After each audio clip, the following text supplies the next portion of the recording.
नमो बुद्धाय, जय सम्राट, जय भीम। मेरे दोस्तों, आज इस न्यू वीडियो में हम जानेंगे कि अशोक विजयादशमी या ये कहें धम्म विजयादशमी, बुद्ध धम्म के इस पर्व को पाखंडियों ने दशहरा में कैसे परिवर्तन किया। दुनिया के महान सम्राट अशोक महान के इस धम्म विजयादशमी पर कैसे किया पाखंडियों ने कब्जा। तो बने रहिएगा वीडियो में अंत तक।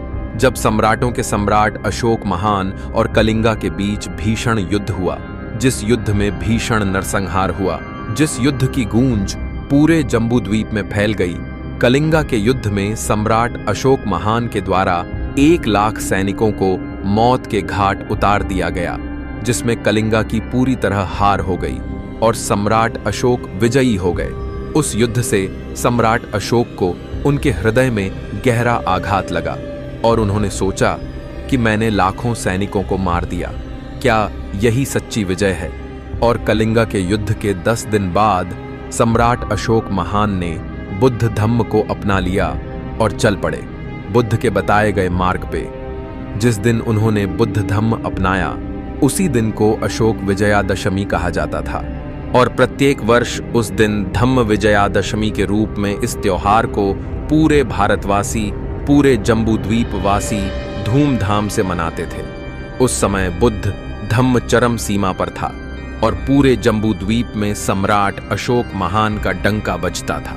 पूरी दुनिया उनके सामने थर थर कांपती थी। उन दिनों भगवान बुद्ध के धम्म की ख्याति धरती के कोने कोने में फैल चुकी थी। जब इन धम्म द्वेषियों ने प्लान बनाया कि कैसे बुद्ध के धम्म को मिटाया जाए, जब मौर्य वंश समाप्ति की ओर था, उस समय मौर्य वंश के अंतिम शासक बृहद्रथ मौर्य का शासन था। उस समय अयोध्या का नाम साकेत नगरी था। जब हर वर्ष की तरह अशोक विजयादशमी सम्राट बृहद्रथ के शासन में भी धूमधाम से मनाई जाती थी। उसी दिन पुष्यमित्र शुंग ने छल से सम्राट बृहद्रथ मौर्य की हत्या कर दी थी और स्वयं को मगध का राजा घोषित कर दिया। साकेत नगरी का नाम बदलकर अयोध्या रखा और पूरे मौर्य वंश का कत्लेआम शुरू कर दिया। बौद्धों के सिर काट काट कर घाघरा नदी में फेंक दिए। उसी के आधार पर घाघरा नदी का नाम पड़ गया सरयू नदी। मौर्य वंश में 10 महान सम्राट हुए। उन्हीं सम्राटों का एक पुतला बनाया।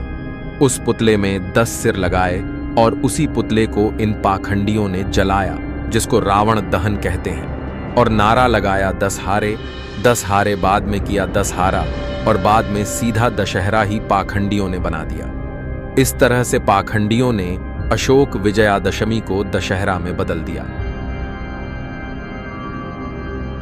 और महापंडित राहुल सांकृत्यायन लिखते हैं कि मौर्य वंश के 10 राजे ही रावण के 10 सिर के प्रतीक हैं और इसी अशोक धम्म विजयादशमी के दिन ही 14 अक्टूबर 1956 को बाबा साहेब डॉक्टर भीमराव अंबेडकर ने 5.5 लाख अनुयायियों के साथ में नागपुर की धरती पर बुद्ध धम्म अपनाया था। मेरे मित्रों, इसी तरह इन धूर्तों ने भारत के मूल निवासियों को गुमराह कर दिया और हमारे महापुरुषों को छल से मार दिया।